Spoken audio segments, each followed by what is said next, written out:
Thank you. I'd like to clarify a couple things from Gary's comments.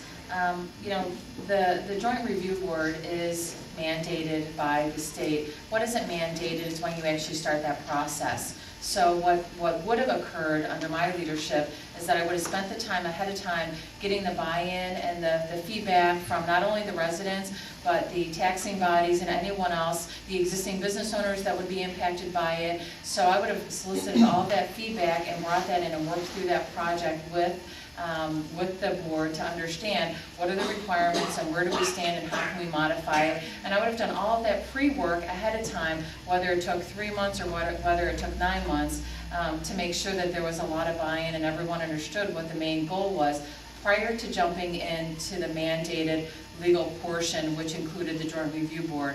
I think in going through that process, you clearly would have gotten a lot more buy-in from the taxing bodies and everyone, all of the residents and other folks would have understood what the impact would be to them from a traffic perspective, a revenue perspective, and a number of other things. So I think there was a lot of flexibility in when you chose to have that legal meeting, and over the holiday season was not enough time for everybody to really feel that they had a say in what was going on in the village.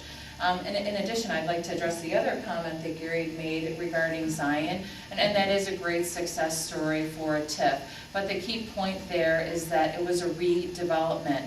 It wasn't vacant farmland, it wasn't blighted farmland, it was a downtown area that really needed some significant redevelopment, and that's what the TIF legislation was designed for something significant of that nature, whether it be in Chicago and Waukegan, or whether it be a steel mill somewhere in a small town that is really struggling. That was the original intent of the TIF legislation.